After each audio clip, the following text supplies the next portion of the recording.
रोशन भव city this week में आप सभी का स्वागत है। मैं हूं अमित रोशन और सबसे पहले आपको करवा चौथ की हार्दिक शुभकामनाएं, मुबारक हो। अब बात भी करवा चौथ की ही करते हैं।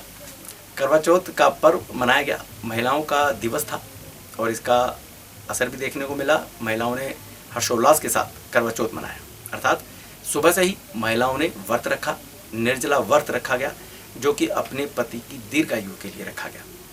इसके साथ ही शाम के वक्त चांद को अर्घ देकर महिलाओं ने अपने व्रत का विराम दिया। पति की लंबी आयु के लिए रखे जाने वाला करवा चौथ का व्रत देश के अलग अलग हिस्सों में मनाया गया, जिसको लेकर सिटी में खास उत्साह देखा गया। खासकर चंडीगढ़ की अगर बात करें तो करवा चौथ पर सुखना लेक में चांद देखने के लिए सुहागिनों के द्वारा व्रत तोड़ने के लिए काफी भीड़ देखने को मिली। सुखना लेक पर न सिर्फ नवविवाहित जोड़े दिखे बल्कि बुजुर्ग भी देखने को मिले। चंडीगढ़ में 8:45 पर चांद का दीदार हुआ, जिसके बाद सुहागिनों ने अपना व्रत तोड़ा।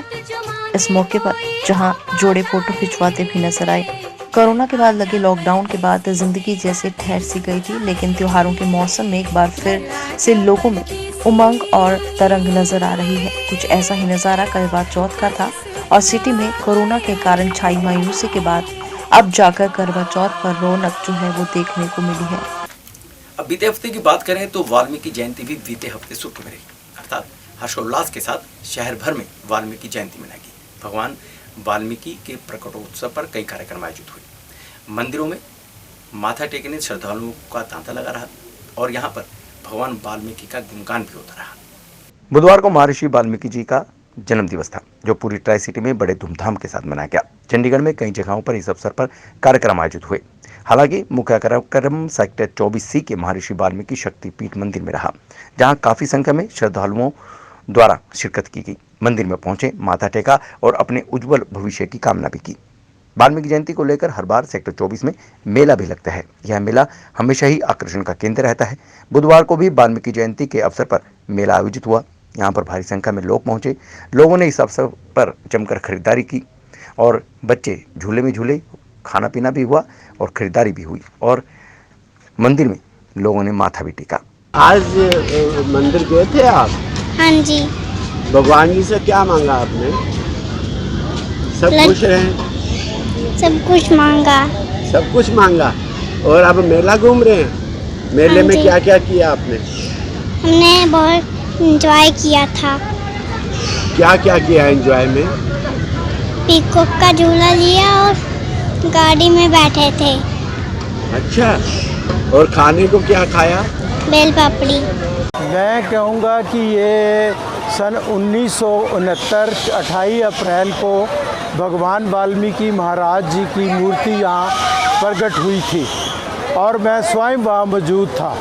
और उस दिन से लेकर आज तक जितने भी वर्ष हुए हैं, यहाँ वाल्मीकि भगवान जी का एक बहुत भारी मेला भरता है, क्योंकि ये एक बड़ा मंदिर है और इसी में ही हज़ारों की गिनती से लोग यहाँ आते हैं और महर्षि वाल्मीकि भगवान जी को अपना मस्तक झुकाते हैं। मैं यही संदेश देना चाहता हूँ कि भगवान वाल्मीकि महाराज जी ने और हमारे बाबा साहेब डॉक्टर भीमराव अम्बेडकर जी ने अपने ग्रंथ लिखे, संविधान लिखे, लेकिन मेरा समाज जो है वो सिर्फ झाड़ू की तरफ जा रहा है और झाड़ू में ही उनकी रुचि है।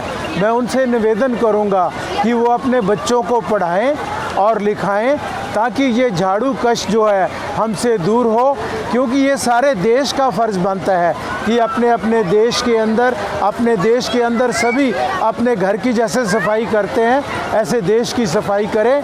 ये सिर्फ वाल्मीकियों का काम नहीं कि वो सफाई करें। हम तो इस देश के राजा थे, हम भील द्राविड़ होते थे, लेकिन हमारा यहाँ दूसरे समाजों ने आकर हमें बलहीन कर दिया और हमें यहाँ तक ले गए। हम आज सफाई कर रहे हैं। हमने मत्था टेका, वाल्मीकि भगवान का साल भर का त्यौहार है, अच्छा लगा हम लोगों को। क्या मांगा भगवान से? भगवान से विश मांगी हमारा जल्दी से घर बन जाए दूसरा। हाँ जी, मेरा देखा बहुत एंजॉय कर रहे हैं हम लोग, बहुत अच्छा लग रहा है। आज हमने भगवान वाल्मीकि जी के आगे मत्था टेका और पूरा मेला घुमाया, जिसमें तरह तरह की शॉप लगी हुई हैं खाने पीने की और बच्चों के लिए झूले। बहुत इंजॉय कर रहे हैं बच्चे। बहुत अच्छा लग रहा है, साल भर का त्यौहार है। आज भगवान जी से क्या मांगा? भगवान जी से है कि साल भर सुख शांति से गुजरे सबका, ये कोरोना से हमारी जान छूटे, क्योंकि काफ़ी लोग परेशान हैं इससे, और सबके लिए शुभकामनाएं, सबका साल सुख शांति से गुजरे। हाँ जी, हमने वाल्मीकि जी का जन्मदिन है, हमने आज बहुत माथा टेका अंदर जाके, हमें बहुत सुंदर लगा भगवान वाल्मीकि जी का मंदिर। हम यही वाल्मीकि जी से प्रे करते हैं भी दुनिया खुश रहे, सबको खुशियाँ मिले। और आज हम यहाँ मेले में आए हैं तो यहाँ पे बहुत अच्छा लग रहा है, मेले में आके बहुत इंजॉय कर रहे हैं हम। यहाँ सारी फैमिलियाँ आई हुई हैं बच्चों को लेके, और बस थैंक यू। झूले भी झूले हैं। हाँ जी, झूले भी झूले हैं, यहाँ पे खाने को भी बहुत कुछ है, देखने को भी बहुत कुछ है, लोगों को देखने को मिल रहा है। कोरोना करके हम घरों में बैठे हुए थे, आज लोगों को देख के खुश हो रहे हैं हम। खूब इंजॉय कर हाँ रहे जी, हैं। हाँ जी, बहुत इंजॉय कर रहे हैं। इस अवसर पर महर्षि वाल्मीकि शक्तिपीठ के महंत नवीन सरहदी ने बताया कि वह सभी को महर्षि वाल्मीकि जी की शिक्षाओं पर चलने की प्रेरणा देना चाहते हैं। वाल्मीकि ने हमेशा ही धर्म के मार्ग पर चलने की सलाह दी है और उन्होंने रामायण के जरिए मर्यादा पुरुषोत्तम भगवान श्री राम के जरिए संदेश पूरे देश को नहीं पूरी दुनिया को दिया है। ਅੱਜ ਉਸ ਸ਼ਕਤੀ ਦਾ ਪ੍ਰਕਾਸ਼ ਉਤਸਵ ਹੈ ਜਿਨ੍ਹਾਂ ਨੇ ਸਮਾਜ ਨੂੰ, ਇਸ ਸ੍ਰਿਸ਼ਟੀ ਨੂੰ ਇੱਕ ਨਈ ਦਿਸ਼ਾ ਦਿੱਤੀ ਹੈ। ਮਰਿਆਦਾ ਦਾ ਭਾਵ ਹੁੰਦਾ ਹੈ ਕਿ ਵੀ ਆਪਣੇ ਆਪ ਨੂੰ ਸੰਯਮ ਹੋ ਕੇ ਚੱਲਣਾ, ਕਿ ਜੋ ਮਨੁੱਖ ਕੋਈ ਜੀਵ ਅਗਰ ਪੂਰਾ ਸੰਯਮ ਰੱਖ ਕੇ ਪੂਰੀ ਨਿਸ਼ਠਾ ਦੇ ਨਾਲ ਇਸ ਸੰਸਾਰ ਦੇ ਵਿੱਚ ਵਿਚਰਨ ਕਰਦਾ ਆ ਤੇ ਉਹ ਰੀਅਲ ਦੇ ਵਿੱਚ ਸਹੀ ਮਾਇਨੇ ਦੇ ਅੰਦਰ ਮਹਾਰਾਜ ਜੀ ਦਾ ਉਪਾਸਕ ਹੈ। ਕਿਉਂਕਿ ਮਹਾਰਾਜ ਜੀ ਨੇ ਰਮਾਇਣ ਦੇ ਅੰਦਰ ਜੋ ਭਾਵਾਰਥ ਦਿੱਤਾ ਆ, ਦੇਖੋ ਇੱਕ ਕਥਾ ਆ, ਕਥਾ ਨੂੰ ਸੁਣਨਾ, ਉਹਨੂੰ ਮਨਨ ਕਰਨਾ, ਉਹਨੂੰ ਧਿਆਨ ਦੇ ਨਾਲ ਆਪਣੇ ਜੀਵਨ 'ਚ ਉਤਾਰਨਾ, ਔਰ ਉਸ ਕਥਾ ਦੇ ਵਿੱਚੋਂ ਮਰਮ ਨੂੰ ਲੱਭਣਾ। ਉਸ ਕਥਾ ਦੇ ਵਿੱਚੋਂ ਮਰਮ ਨੂੰ ਲੱਭਣਾ। ਮਰਮ ਕੀ ਆ? ਉਸ ਮਰਮ ਦਾ ਭਾਵ ਆ ਕਿ ਧਰਮ ਦੀ ਸਥਾਪਨਾ ਔਰ ਅਧਰਮ ਦਾ ਖਾਤਮਾ। ਧਰਮ ਕੀ? ਧਰਮ ਆ ਸ਼ੁਭ ਕੰਮ ਕਰਨਾ। ਧਰਮ ਜੋ ਆਪ ਨੂੰ ਦਿੱਤਾ ਕਾਰਜ ਹੈ ਉਹਨੂੰ ਪੂਰੀ ਨਿਸ਼ਠਾ ਦੇ ਨਾਲ, ਪੂਰੇ ਤਨਲੀਨਤਾ ਦੇ ਨਾਲ, ਪੂਰੇ ਸ਼ਰਧਾ ਭਾਵ ਦੇ ਨਾਲ ਪੂਰਨ ਕਰਨਾ। ਜਿਸ ਤਰ੍ਹਾਂ ਕਿਸੇ ਨੂੰ ਧਰਮ ਨੂੰ, ਕਿਸੇ ਵਿਅਕਤੀ ਨੂੰ ਕਰਮ ਦੇ ਦਿੱਤਾ ਗਿਆ ਕਿ ਵੀ ਉਸਨੇ ਸੰਸਾਰ ਦੇ ਅੰਦਰ ਸ਼ੁਭ ਕਾਰਜ ਕਰਨੇ ਆ, ਤਾਂ ਉਹ ਆਪਣੀ ਅਗਰ ਨਿਸ਼ਠਾ ਦੇ ਨਾਲ ਕਰਦਾ ਤਾਂ ਉਹ ਧਰਮ ਦੀ ਸਥਾਪਨਾ ਹੈ।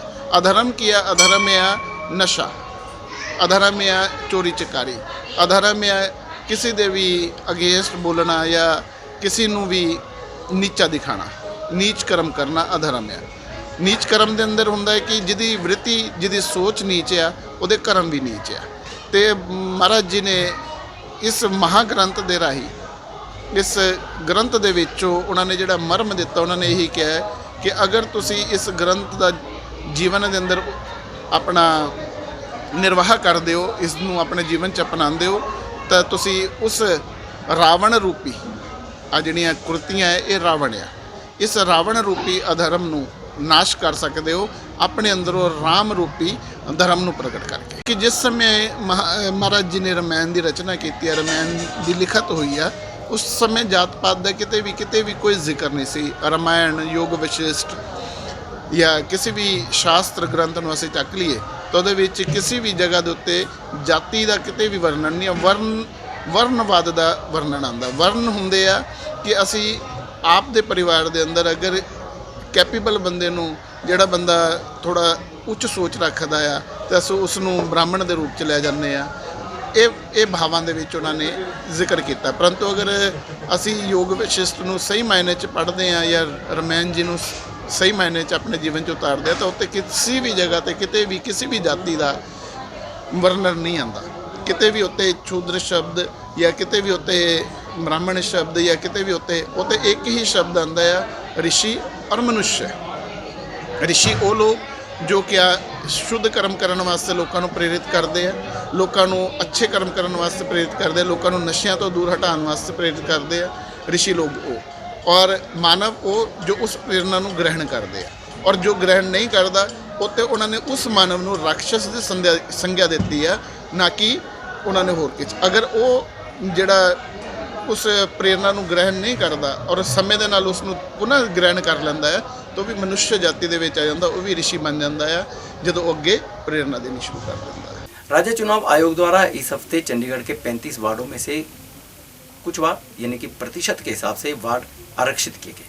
यह वार्ड महिलाओं के लिए और अनुसूचित जाति के उम्मीदवारों के लिए आरक्षित किए गए हैं। इन वार्डों का ड्रॉ निकाला गया जहां पर चुनाव आयुक्त मौजूद रहे। इसके साथ ही विभिन्न पार्टियों के प्रतिनिधि भी यहां पर उपस्थित थे।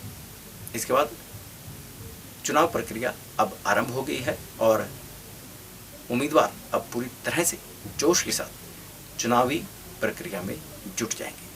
दिसंबर में होने वाले आगामी नगर निगम चुनावों को लेकर राजनीतिक बिगुल बच चुका है। अब सभी राजनीतिक पार्टियों ने अपनी तैयारियां और तेजी से शुरू करने का आह्वान कर दिया है। मंगलवार को राज्य चुनाव आयुक्त S.K. श्रीवास्तव ने सभी राजनीतिक पार्टियों के मौजूदगी में यूटी गेस्ट हाउस में आरक्षित वार्डों के लिए ड्रॉ निकाला। इस बार चंडीगढ़ नगर निगम चुनावों में 12 वार्डों में महिलाएं चुनाव लड़ेंगी। अनुसूचित जाति के उम्मीदवारों के लिए ward number 7, ward number 16, ward number 19, ward number 24, ward number 26, ward number 28, ward number 31 आरक्षित किए गए हैं। इनमें से महिलाओं के लिए ward number 16, ward number 28, ward number 19 आरक्षित है, यानी कि वार्ड नंबर 16, 28 और 19 में अनुसूचित जाति की महिलाएं चुनाव लड़ सकेंगी। वहीं जनरल महिलाओं के लिए वार्ड नंबर 1, 4, 5, 6, 9, 10, 18, 22, 23 आरक्षित किए गए हैं। इसकी सूचना राज्य चुनाव आयुक्त S.K. श्रीवास्तव ने मीडिया को दी। पॉलिटिकल पार्टीज मीटिंग बुलाई थी जिसमें सभी पॉलिटिकल पार्टीज लोग मौजूद थे, तो उनके सामने हम लोग जो रिजर्व सीट 1/3 है, 35 वार्ड टोटल हैं इस बार, पिछले बार 26 थे, तो उसमें 33 में से हम लोगों ने 1/3 सीट में 12 सीट हम लोगों ने वीमेंस के लिए रखी है और उसमें 7 सीट हैं जो सुनकास्ट लिए हैं, 7 में 3 सीट रिजर्व हैं महिलाओं के लिए। तो इसका 2 काम करना था। एक तो पहले निकालना था कि हम कितनी सीट रख रहे हैं 3 महिलाओं के लिए, फिर 12 सीट रखनी थी हमको वीमेन के लिए। तो दोनों हम लोगों ने ये प्रोसेस किया है और 7 सीट हैं शेड्यूल कास्ट की। 18.85% करीब है रिजर्वेशन उनका है, पॉपुलेशन है, उस हिसाब से रखी गई जो पिछले सेंसस में थी। तो हम लोगों ने ये सबके सामने लॉटरी किया उसमें, और लॉटरी में सामने बोर्ड पे लिखा वैसे तो है हम तो इसमें 7 वार्ड एससी के लिए रिजर्व है, उसमें है 16, 26, 19, 31 और 28, 7 और 24। ये 7 वार्ड है जो कि उन्होंने रिजर्व रखे हैं। और वार्ड जो उन्होंने वीमेन के रिजर्व हम लोगों ने किया है, जो 3 वार्ड होते हैं, उसमें 16 नंबर है, 19 नंबर है और 28 नंबर है। तो ये 2 पार्ट हो गए। तीसरा है कि हमने वीमेन के लिए जो बच्चे वार्ड हैं रिजर्व किए हैं, उसके लिए हमने वो निकलवाया था, हमने सभी पॉलिटिकल पार्टी के लोगों से एक स्लिप निकलवाई थी, जिसमें कि एक वार्ड नंबर 1, 4, 5, 6, 9, 10, 18, 22 और 23 ये वार्ड डिक्लेयर हुए वीमेन के लिए रिजर्व वार्ड है, ये जनरल के लिए है ये। तो 3 हो गए रिजर्व वार्ड वीमेन के, एससी के, बाकी 9 वार्ड हो गए इनके जनरल कैंडिडेट के वीमेन के, 12 हो गए टोटल, और 7 वार्ड हैं एससी के लिए। ये बड़ा इम्पोर्टेंट इसलिए था कि जिससे कि अपनी कैंडिडेचर तैयार करें ये लोग पॉलिटिकल पार्टीज। तो मीटिंग हुई और जो भी उनके सवाल पूछे गए उसका जवाब दिया गया। उन्होंने कुछ सवाल पूछे और अबाउट दी नॉमिनेशन कब से होगा और कोड ऑफ कंडक्ट कब से लागू होगा, तो उन्होंने बताया कि इसके लिए डिटेल गाइडलाइन इशू की जाएगी। अभी इलेक्शन डेट हम अनाउंस नहीं कर रहे हैं। वहीं ड्रॉ के बाद सभी राजनीतिक पार्टियां भाजपा, कांग्रेस, अकाली दल, बसपा ड्रॉ से काफ़ी खुश नजर आई, जिनका कहना था कि यह पारदर्शिता के साथ हुआ है और इस पर उन्हें कोई आपत्ति भी नहीं है। देखिए, जो महिलाओं के लिए रक्षित हैं उसमें वार्ड नंबर 1, 4, 5, 6, 9, 10, 18, 22, 23 ये 9 वार्ड हैं। और एससी के लिए जो वार्ड हैं वो आए हैं जी 16 number, 26 number, 19 number, 31 number, 28 number, 7 number और 24 नंबर, ये उनके लिए रिजर्व आए। देखिए, इन्होंने जो कानून के तहत जो हमें नोटिफिकेशन दिखाई है उसके तहत इन्होंने 2011 की सेंसस ली है। उस वक्त जिस वार्ड में जितनी पॉपुलेशन थी उसी हिसाब से इन्होंने उनका क्राइटेरिया तय किया है। और बाय एंड लार्ज जब एक्ट में है तो उसके एक्ट के बाहर जाके ना हम कुछ कर सकते हैं ना वो कुछ कर सकते हैं। उस हिसाब से तो अगर देखा जाए तो ठीक है। अगर प्रेजेंट वाली लेते तो शायद थोड़ा सा वार्डों में बदलाव आ सकता है। देखिए संतुष्ट तो अभी आगे इसका एनालिसिस करेंगे हम। वैसे तो हम 35 के 35 वार्डों के लिए तैयार हैं इलेक्शन के लिए। उस संतुष्ट और असंतुष्ट का फायदा नहीं कोई फ़र्क पड़ता। सवाल सिर्फ ये है कि कोई भी चुनाव हो उसमें आम लोगों में ये बात जानी चाहिए कि चुनाव निष्पक्ष तरीके से होने जा रहे हैं। नहीं, मुझे नहीं लगता। देखिए बाय एंड लार्ज हम प्रेजेंट थे। अफसर इलेक्शन कमीशन ने अपनी तरफ से पूरी पारदर्शिता रखी है और मेरे ख्याल से ये ड्रॉ ठीक निकले। बहुत अच्छा रहा है। हम इस बार जो भी प्रतिक्रिया चली उससे हम संतुष्ट हैं और बड़ा क्लीन बहुत अच्छी तरह जो यहाँ पे इलेक्शन कमिश्नर आए हुए थे उनकी रेट में बहुत अच्छा हुआ है। ਅੱਜ ਜਿਹੜੀ ਕਿ ਵਾਰਡਬੰਦੀ ਦੀ ਪ੍ਰਕਿਰਿਆ ਹੋਈ ਹੈ ਰਿਜ਼ਰਵੇਸ਼ਨ ਦੀ, ਇਹ ਬੜੀ ਪਾਰਦਰਸ਼ਤਾ ਨਾਲ ਹੋਈ ਹੈ। ਅਸੀਂ ਇਸ ਤੋਂ ਬਿਲਕੁਲ ਸੈਟੀਸਫਾਈ ਹਾਂ ਤੇ ਅਸੀਂ ਆਪਣੀਆਂ ਹਮਖਿਆਲੀ ਪਾਰਟੀਆਂ ਨੂੰ ਵੀ ਕਹਿੰਦੇ ਹਾਂ ਕਿ ਅਸੀਂ ਅੱਗੇ ਆਓ, ਸਾਡੇ ਨਾਲ ਮਿਲੋ। ਲਗਭਗ ਸਾਡਾ ਬੀਐਸਪੀ ਨਾਲ ਚੋਣ ਲੜਨ ਦਾ 35 ਸੀਟਾਂ ਅਸੀਂ ਮਿਲ ਕੇ ਲੜਨ ਦਾ ਤੈਅ ਆਫੀਸ਼ੀਅਲ ਅਨਾਉਂਸਮੈਂਟ ਬਾਕੀ ਹੈ। ਬਾਕੀ ਅਸੀਂ ਇਸ ਵਾਰ ਇਹਦਾ ਜਿਹੜਾ ਚੋਣਾਂ ਹੈ ਸਾਰੀਆਂ ਦੀ ਸਾਰੀਆਂ सीटां लड़ांगे। ऐसा थी कि ये एक एडमिनिस्ट्रेटिव प्रक्रिया जो इलेक्शन कमीशन ने पूर्ण की है और जितने भी जो 18.86 एससी पॉपुलेशन के हिसाब से 6.69% जो है वो वार्ड्स बनते थे, वो नियर बाय फिगर जो है 7 की, उसमें 3 एससी महिलाओं के लिए और 4 एससी जेंट्स के लिए रिजर्व हुए हैं। और इसके अलावा 35 वार्डों में 1/3 के हिसाब से जो है वो 12 वार्ड महिलाओं के थे, जिसमें 3 एससी महिलाएं हैं और 9 जो हैं वो जनरल कैटेगरी की महिलाओं के लिए वार्ड आज आरक्षित हुए हैं। ऐसा है जी कि सारी प्रक्रिया खुले रूप से सबके सामने हुई और सारी विपक्षी पार्टियों ने सारी पर्चियां चेक की। एससी वार्ड किस प्रकार से रिजर्व हुए हैं उसका क्राइटेरिया बताया गया कि 2011 की पॉपुलेशन को बेस माना गया है, उसमें जो एससी पॉपुलेशन है उसके हिसाब से, क्योंकि 2021 की जनगणना सेंसस अभी नहीं है, वो डाटा उपलब्ध नहीं है और इनके सामने बड़ी पारदर्शिता के साथ सारा काम हुआ है। मैं समझता हूं कि अगर कोई शंकाएं हैं तो वो उनकी बौखलाहट है। उनको पता है कि भारतीय जनता पार्टी फिर से अपना विजय का परचम इस बार 35 की 35 सीटों पर लहराएगी, इस कारण से बौखलाहट निश्चित है। वहीं ड्रॉ के बाद आम आदमी पार्टी के संयोजक प्रेम गर्ग थोड़े नाखुश दिखाई दिए, जिनका कहना था कि यह ड्रॉ 2011 की जनगणना के आधार पर निकाला गया है, जबकि हकीकत यह है कि कई वार्डों में लोगों को अलग जगहों पर भी शिफ्ट किया जा चुका है। नहीं, ड्रॉ तो ठीक है, लेकिन ये 2011 के जो बेस पे रिजर्वेशन किया है, क्योंकि कॉलोनी जी इधर से उधर शिफ्ट हो गई हैं, वो थोड़ा सा गलत है। हाँ, वही मैं कह रहा हूँ, जहाँ पे एससी वार्ड कई जगह घोषित है, जो है कॉलोनियाँ शिफ्ट हो गई हैं, तो वहाँ पे एक्चुअल में पॉपुलेशन जो 2011 के बेस पे थी, आज वो पॉपुलेशन सेम नहीं है, तो इसलिए इसको रिकन्सिडर करना चाहिए था। देखते हैं अब जो पार्टी हाईकमांड कहेगी उसके मुताबिक। आम आदमी पार्टी 35 के 35 वार्डों पे, हाँ बिल्कुल लड़ेगी, 35 से 35 वार्ड्स पे लड़ेगी। हालांकि अभी दिसंबर में होने वाले नगर निगम चुनावों को लेकर कोई अंतिम तिथि फाइनल नहीं हुई है, लेकिन ड्रॉ निकलने के बाद अब राजनीतिक हलचल और तेज होने की उम्मीद लगाई जा सकती है और शीघ्र ही उम्मीद की जा रही है कि चुनावों की तिथि भी घोषित हो सकती है। आखिरकार 19 महीनों के बाद शहर भर के सभी स्कूल और सभी क्लासेस खोल दी गई। हालांकि प्रशासन द्वारा स्कूली प्रशासन को स्पेशल दिशा निर्देश जारी किए गए हैं कि कोरोना प्रोटोकॉल की पूरी तरह से पालना की जाए। अच्छी बात यह रही कि बच्चे स्कूल पहुंचे और काफ़ी उत्साहित नजर आए। बच्चों का तो यह भी कहना था कि वह घर बैठे थे, पढ़ाई ऑनलाइन हो रही थी, लेकिन ज़्यादा समझ नहीं आ रहा था। अब फिजिकली स्कूल में पहुंचेंगे तो जो समझ नहीं आया वह भी समझ आने लगेगा। कोरोना महामारी की शुरुआत से बंद हुए शहर के सरकारी और प्राइवेट स्कूल अब पूरी तरह से खुल चुके हैं।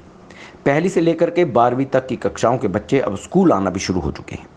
19 महीनों के बाद पहली से चौथी तक की बच्चों के लिए शहर के सरकारी और प्राइवेट स्कूल खोल दिए गए हैं। ऐसे में स्कूलों में चहल पहल पहले की तरह लौट आई है। काफ़ी संख्या में स्टूडेंट स्कूल भी पहुंचने लगे हैं। सुबह 8 बजे बच्चों के अभिभावक तत्काल जमवाड़ा देखने को मिला।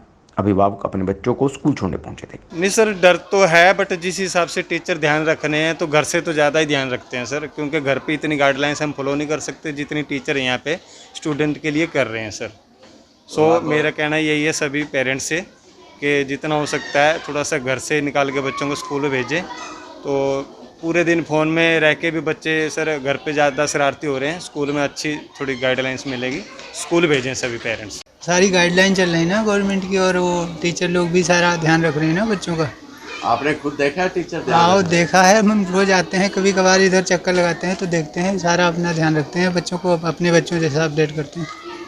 तो दूसरे पेरेंट्स को क्या कहना चाहेंगे? अरे भाई दूसरे पेरेंट्स को यही कहेंगे, हम और टीचर और पेरेंट्स दोनों मिलके कॉम्बिनेशन से काम चलाएं तभी काम चलेगा। खाली यही थोड़ी ना छोड़ दे टीचर पे या टीचर छोड़ दे पेरेंट्स पे, तो ऐसे नहीं चलेगा।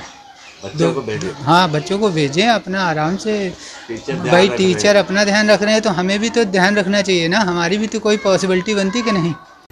सेफ हैं बच्चे? हाँ जी। क्या कहना चाहेंगे दूसरे पेरेंट्स को? पेरेंट्स मैं तो कहती हूँ जैसे पढ़ रहे हैं मेरे बच्चे वैसे ही पेरेंट्स आप अपनी सेफ्टी के लिए बच्चे वो कर सकते हैं। अभी तक तो बहुत अच्छा है और तभी बच्चे आ भी रहे हैं, नहीं तो हमने तो कंसेंट यही दी थी कि भाई जब तक प्रॉपरली नहीं होता है तब तक ना आए बच्चे। लेकिन अब लग रहा है कि भाई यहाँ स्कूल बहुत अच्छी तरह केयर कर रहा है बच्चों की।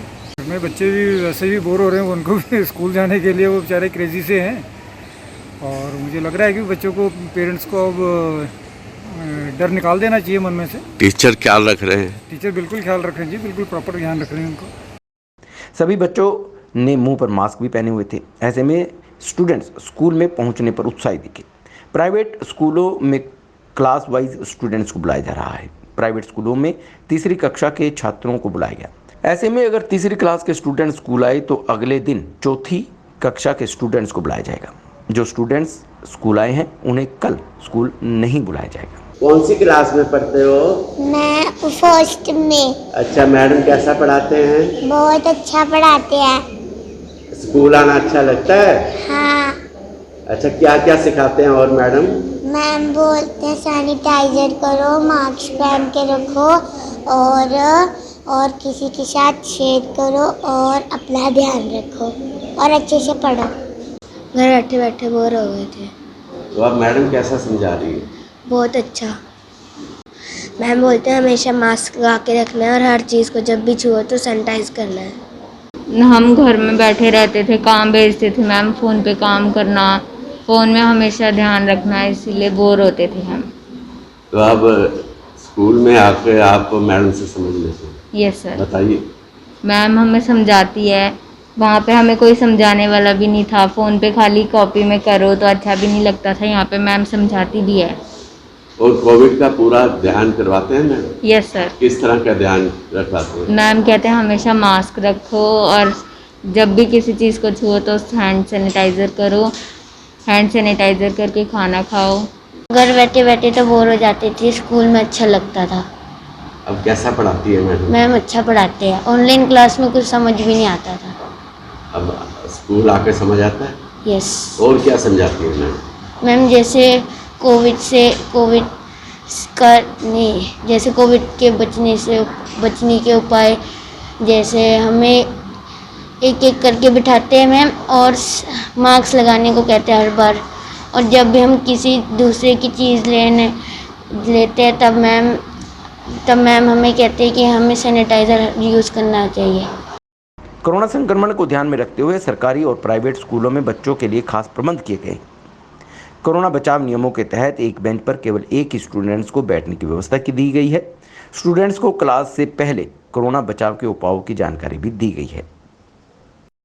सर वैसे ना स्मार्ट बच्चे हैं ये सारे, तो थोड़े से छोटे हैं इसलिए बार बार याद दिलाना पड़ता है इनको, बट ये ध्यान रखते हैं, डिस्टेंसिंग का ध्यान रखते हैं, मास्क रखते हैं, कुछ भी जैसे नया चैप्टर खोलते हैं, एक दूसरे से मिलते हैं, हैंड सैनिटाइज करते हैं।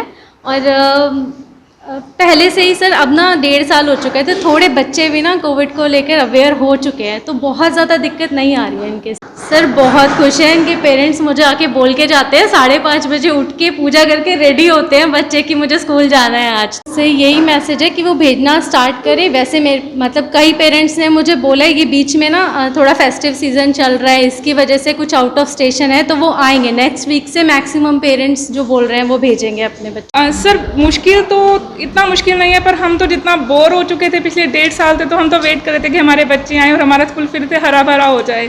मतलब बिल्कुल खाली सा लग रहा था, ये हमारा भी मन नहीं लगता था, यहाँ पर खाली बिल्कुल जंगल सा फील होता था। पर जब से कल से बच्चे आए तो एक रौनक आ गई घर में ना, जैसे हमारे बच्चे चले जाएँ तो हमें लगता है घर खाली, वैसे स्कूल लग रहा था। पर कल से फिर से हमारा स्कूल हरा भरा हो गया, तो बहुत अच्छा लग रहा है। सर कोरोना के लिए तो बस जैसे हम अपने बच्चों को घर पर समझाते हैं वैसे ही यहाँ पर समझाया होता है। एक तो बच्चों को सबसे ज़्यादा है कि अलग अलग बैठे, एक सर शेयरिंग अवॉइड करवानी है, फिर भी कुछ हद तक बच्चों को शेयरिंग करवानी पड़ जाती है कई बार बुक्स वगैरह के लिए। तो बच्चों को सैनिटाइज़र के लिए बोला है कि जैसे ही वो किसी की कोई चीज़ को टच करे तो सैनिटाइज ज़रूर करें, और खाना खाने से पहले हैंड वॉश के लिए ज़रूरी है, मास्क अपना पहन कर रखें। खेलें तो एटलीस्ट अलग अलग, यहाँ पर हम इंडिविजुअल खिलाते हैं बच्चों को, अलग अलग गेम्स करवाते हैं ताकि बच्चे ग्रुपिज्म में ना हो अभी, क्योंकि स्टार्टिंग में है तो पेरेंट्स को भी डर लगा हुआ है अभी तो बच्चों के लिए। तो ये है बच्चों को बाकी समझाना, तो सर ये है कि जैसे हम घर में अपने बच्चों को समझाते हैं वैसे समझाया जाता है। हमारे यहाँ एंट्री पर ही बैठे होते हैं तो प्रॉपर बच्चों का पहले मास्क के बिना एंट्री नहीं देते हम लोग, और इन केस अगर कोई 1% बच्चा मास्क पहनकर भी नहीं आता तो हम उसको मास्क भी प्रोवाइड कराते हैं, एंड प्लस उनके हैंड सैनिटाइज कराते हैं। देन क्लासरूम्स में जब जाते हैं तो वहाँ क्लास टीचर्स भी प्रॉपर फर्स्ट 0 पीरियड में यही चेकिंग करते हैं कि बच्चों के सैनिटाइज़र्स उनके पास हैं, और ब्रेक में भी वो प्रॉपर सैनिटाइज़ करके अपना लंच ले रहे हैं कि नहीं। और हमारे हर फ्लोर्स पर सैनिटाइज़र्स भी लगे हुए हैं, तो स्टूडेंट्स भी जब उधर वॉशरूम वगैरह से आते हैं तो पहले सैनिटाइज करके तब क्लासरूम्स में एंटर करते हैं। तो प्रॉपर, हाँ जी, प्रॉपर कोविड प्रोटोकॉल्स हर जगह पे फॉलो हो रहे हैं। टीचर्स पूरा राउंड लेते रहते हैं, हाउस ऑन ड्यूटी पूरा ध्यान रखता है कि बच्चे का किसी का भी मास्क नीचे ना हो, तो प्रॉपर ध्यान रखा जाता है। प्रॉपर क्लासरूम में इंस्ट्रक्शंस फॉलो की जाती है कि भाई आप बच्चे अवॉइड करें, साथ साथ बैठना, एक दूसरे का लंच शेयर करना, वो सब कुछ उन्हें हम यही बता रहे हैं। बिल्कुल सभी टीचर्स और हम लोग इतना खुश हैं कि स्टूडेंट्स आ रहे हैं, क्योंकि ऑनलाइन टीचिंग में वो बात नहीं रहती जो हम लोग 1-1.5 साल से चला रहे थे। अब बच्चे भी आ रहे हैं, जो डाउट है फेस टू फेस क्लियर हो रहे हैं, और नो डाउट क्लासरूम हमारा काम ही है ये, क्लासरूम में आके जब हम बच्चों को देखते हैं और उनको देखकर जब पढ़ाने का मज़ा आता है, वो ऑनलाइन टीचिंग का मज़ा था ही नहीं। और एक दूसरे को देख के बच्चे डेली आ रहे हैं। अब जैसे आजकल हमारे यहाँ टेस्ट वगैरह भी हम ले रहे हैं, तो प्रॉपर डिस्कशन बच्चे करते हैं, प्रॉब्लम सेशंस होते हैं। सो ऑनलाइन में वो बात नहीं थी जो ऑफलाइन टीचिंग में बात है। मैडम बच्चों के चेहरे पे भी हंसी है, बच्चों के चेहरे पे भी बहुत हंसी है, और टीचर्स के भी, क्योंकि टीचर्स भी घर बैठ बैठ के वो ऑनलाइन से बहुत ज़्यादा वो हो चुके थे कि अब एक मोनोटोनस सा हो गया था। तो अब टीचर्स भी बहुत खुश हैं, इनफैक्ट स्टूडेंट्स, पेरेंट्स सभी बहुत खुश हैं कि हम अपने बच्चों को स्कूल भेज रहे हैं, बच्चे रूटीन में आ गए हैं और सब कुछ सीख रहे हैं दोबारा से उस लेवल से आकर। किसानों द्वारा इस हफ्ते रेल रोको आंदोलन का प्रस्ताव रखा गया था और वह हुआ भी। ट्राई सिटी में चंडीगढ़, पंचकुला, मोहाली में रेलवे ट्रैक पर किसानों ने धरना प्रदर्शन किया, मोर्चा जमाए रहे। मोदी सरकार का कई जगहों पर पुतला भी फूंका गया और कई रेलें भी इससे बाधित हुई। संयुक्त किसान मोर्चा के आह्वान पर किसान रेल रोको आंदोलन कर रहे हैं। किसान रेलवे ट्रैक पर बैठे हुए। किसान लखीमपुर खीरी की हुई हिंसा में किसानों की मौत के बाद गृह राज्य मंत्री अजय मिश्र के इस्तीफे और गिरफ्तारी की मांग कर रहे हैं। किसानों ने रेल रोको आंदोलन का प्रदेश भर में असर भी देखने का मिला। पंजाब में 10 बजे से संयुक्त किसान मोर्चा के आह्वान पर किसानों ने रेल रोको आंदोलन शुरू कर दिया। 6 घंटे यानी शाम 4 बजे तक किसान रेलवे ट्रैक बाधित करते रहे। उधर मोहाली में भी किसान ट्रैक पर डटे रहे और उन्होंने 4 बजे तक ट्रेनों की आवाजाही नहीं होने दी। किसानों ने रेल रोको आंदोलन का देश भर में असर देखने को मिला। ट्रैक बंद होने के चलते चंडीगढ़ एक्सप्रेस मोहाली से फिरोजपुर कैंट ट्रेन को रोकना पड़ा। वहीं अन्य कई ट्रेनों को भी रद्द किया गया, जबकि आंदोलन को देखते हुए लंगर का भी खास इंतजाम किया गया था। मौके पर किसी तरह की अप्रिय घटना ना हो, इसलिए जीआरपी के साथ पुलिस बल भी तैनात रहा। किसानों ने कहा कि प्रदर्शन पूरी तरह से शांतिपूर्वक रहा है, लेकिन लगातार केंद्र सरकार साजिशों के तहत किसान आंदोलन को बदनाम करने का प्रयास कर रही है और इसी फिराक में है। लेकिन किसान पूरी तरह से जागरूक हैं और केंद्र सरकार की चालों में नहीं फंसेंगे। जब तक कृषि कानून रद्द नहीं हो जाते, संघर्ष चलता रहेगा। सोमवार को जहां जयंत किसान मोर्चा द्वारा पूरे देश में रेल रोको आंदोलन किया गया, उसी के तहत चंडीगढ़ में भी रेलवे ट्रैक पर किसानों ने धरना दिया और रेल को नहीं जाने दिया, क्योंकि सभी किसान हाथों में बैनर लेकर और झंडे लेकर रेलवे ट्रैक पर बैठे हुए थे। मोदी सरकार के खिलाफ जमकर नारेबाजी कर रहे थे। किसानों द्वारा रेल रोको आंदोलन इसलिए किया गया था क्योंकि लखीमपुर में किसानों की मौत के मामले में यूपी सरकार ने बीजेपी के गृह राज्य मंत्री अजय मिश्रा का इस्तीफा जब तक नहीं होता, किसान द्वारा आंदोलन जारी रखा जाएगा। संयुक्त मोर्चा का चंडीगढ़ में धरना जारी रहा। राजकौर गिल ने कहा कि जिस तरह से सरकार अपने अड़ियल रवैये पर अभी भी अड़ी हुई है, किसान भी पीछे हटेंगे नहीं। जब तक यूपी के गृह राज्य मंत्री अजय मिश्र इस्तीफा नहीं देते, उनकी ओर से धरना जारी रहेगा, क्योंकि यह जांच को प्रभावित कर सकता है। चंडीगढ़ नगर निगम द्वारा एक कार्यक्रम आरंभ किया गया है जिसका नाम है निगम आपके द्वार, जिसके तहत निगम के अधिकारी कर्मचारी किसी भी वार्ड में पहुंचते हैं, वहां की समस्याओं को सुनते हैं और उन्हें सॉर्ट आउट यानी सॉल्व करने का प्रयास करते हैं। ऐसे ही कार्यक्रम सेक्टर 45 में आयोजित हुआ। यहाँ पर मेयर के साथ साथ निगम के आला अधिकारी भी मौजूद थे। इन्होंने यहाँ के लोगों की समस्याओं को सुना और उसे हल करने का प्रयास करने की बात कही। चंडीगढ़ नगर निगम द्वारा एक कार्यक्रम की शुरुआत की गई है जिसके तहत निगम आपके द्वार यह कार्यक्रम रखा गया है। इसकी शुरुआत वार्ड नंबर 14 से की गई है, जिसके नगर निगम की पूरी टीम, इसमें मेयर रविकांत शर्मा में आयुक्त अनिंदिता मित्रा भी खास तौर पर मौजूद थे, जिन्होंने इस दौरान लोगों को पेश आ रही समस्याओं को सुना। गांव बुड़ैल और सेक्टर 45 चंडीगढ़ के सीवरेज नेटवर्क और स्ट्रॉन्ग वाटर ड्रेनेज सिस्टम को मजबूत करने के लिए आधारशिला भी रखी गई। नई स्ट्रॉन्ग ड्रेनेज नेटवर्क से बारिश के दौरान पानी के ठहराव की समस्या भी स्थायी रूप से दूर हो जाएगी। उन्होंने कहा कि विभिन्न घटकों को रुपए के कुल बजट में कवर किया जाएगा। वहीं स्थानीय लोगों ने उन्हें पेश आ रही समस्याओं के बारे में बताया। लोगों ने कहा कि उन्हें सड़क सफाई, पेवर ब्लॉक की कई समस्याएं सामना करना पड़ रहा है। एरिया में रेगुलर सफाई भी नहीं होती है, जिसके कारण सारी की सारी गंदगी रहती है। अगर कहीं कोई आगजनी की घटना हो जाती है तो आपको निकलने का रास्ता तक नहीं मिलेगा। जगह जगह पर लोगों ने कब्जे कर रखे हैं, इन्हें जल्द से जल्द हटाया जाए। उन्होंने अपनी सारी समस्याएं मेयर रविकांत शर्मा और कमिश्नर अनिंदिता मित्रा को भी बताई हैं। जबकि सभा को संबोधित करते हुए मेयर ने कहा कि गांव बुड़ैल की आबादी कई गुना बढ़ गई है, क्योंकि मौजूदा सीवरेज लाइन का आकार गांव के सीवरेज को निकालने के लिए पर्याप्त हो जाता है और सीवरेज सिस्टम अवरुद्ध हो या ओवरफ्लो रहता है, जिससे लोगों को असुविधा होती है। उन्होंने कहा कि सेक्टर 45D के फ्लैटों की सीवरेज व्यवस्था भी ठप है और निवासियों को काफ़ी दिक्कतों का सामना करना पड़ता है। बुड़ैल और सेक्टर 45D चंडीगढ़ में नई सीवरेज व्यवस्था बनाने के लिए सीवरेज सिस्टम में रुकावट की समस्या स्थायी बन चुकी है, जिसे हल किया जाएगा। देखिए, आज निगम आपके द्वार का पहला कार्यक्रम है जो वार्ड नंबर 14 में सेक्टर 45 में हुआ। बहुत ही अच्छा कार्यक्रम हुआ और बहुत सारे यहाँ के रेजिडेंट वेलफेयर एसोसिएशन है, मार्केट वेलफेयर एसोसिएशन के लोग और स्थानीय जो यहाँ के नागरिक थे, उन्होंने यहाँ पे आके इस कार्यक्रम को अटेंड करा और बहुत अच्छे सुझाव जो है वो लोगों ने दिए। मगर जो समस्याएँ हैं वो रूटीन वाली समस्याएँ, जैसे हमने बताया, उसमें एक मेजर जो समस्या वो इन्फोर्समेंट से जुड़ा मामला जो बुड़ैल की जो अपना जिसको हम कबाड़ी मार्केट बोलते हैं, वहाँ का इशू मेजर है। तो उनको वो आश्वासन दिया है कि वहाँ से जो उन्होंने बोला कि इमरजेंसी में वहाँ से फायर ब्रिगेड भी नहीं निकल सकती, तो कमिश्नर मैडम ने भी उनको आश्वासन दिया और मैंने भी बोला बिल्कुल समस्या का समाधान होगा। और छोटी छोटी समस्याएं जैसे जहाँ पे झाड़ू नहीं लगा या जो पार्क की सफाई नहीं हुई, उसके लिए भी अधिकारियों को निर्देश दिए और रेजिडेंट वेलफेयर एसोसिएशनों को हमने निवेदन भी करा है कि आप लोग ये जो है अपने पार्क है आप MOU करके ले सकते हैं, कॉरपोरेशन उसका आपको पे करेंगी। आप अपने एरिए के पार्क जो है वो अपने आप मेंटेन करें, हम उसका पैसा देंगे आपको। तो बहुत अच्छा एक ये पहले दिन का कार्यक्रम बहुत अच्छा रहा। लोगों ने बहुत ही पॉजिटिवली सुझाव दिए और कॉरपोरेशन की तारीफ भी करी जो हमने काम उनको बताए पिछले 4.5 साल में करे। कुछ एक लोगों ने बताया है 45D के एरिया में गंदा पानी आ रहा, बट उन्होंने बताया कि थोड़ा जब जैसे 2-4 जगह आते हैं शुरू में गंदा, उसके बाद साफ़ हो जाता है। कहीं ना कहीं वहाँ पे पाइप में लीकेज, कहीं ना कहीं मिट्टी कुछ ऐसी है, वो अधिकारियों को बोल दिया, इमीडिएट उसका समाधान हो जाएगा। जी बिल्कुल, वो शिकायतें आई है कि ऊपर नहीं उठाते और हमने बिल्कुल बता दिया है जो पहले कलेक्टर थे आज भी वही कलेक्टर है, सिर्फ एक MOU के माध्यम से कॉरपोरेशन के साथ जोड़ा है। उनको एक हमने जो अनऑर्गेनाइज से ऑर्गेनाइज करके जोड़ा, उनका पैसा उनको पूरा दे रहे हैं। अगर वो अपना काम ड्यूटी नहीं कर रहे तो ज़रूर कॉरपोरेशन एक्शन लेगी और उनको बुला के पहले समझाएंगे, नहीं मानते तो एक्शन लेंगे, अगर चेंज करने की जरूरत पड़ी तो ज़रूर करेंगे। जहाँ सेक्टर 45 में एक तरफ निगम आपके द्वार कार्यक्रम आयोजित हो रहा था, वहीं कुछ दूरी पर तथाकथित किसान पहुंचे हुए थे। यहाँ पर इन्होंने विरोध करना आरंभ कर दिया, लेकिन पुलिस द्वारा पुख्ता प्रबंध थे, इन्हें काफ़ी दूरी पर ही रोक दिया गया और वहीं पर इन लोगों ने अपना प्रदर्शन आरंभ कर दिया। नगर निगम द्वारा आपके द्वार कार्यक्रम चलाया गया है जो काफ़ी सराहा भी जा रहा है, जिसमें मेयर रविकांत शर्मा अपनी पूरी टीम के साथ मौके पर पहुंचे हुए थे।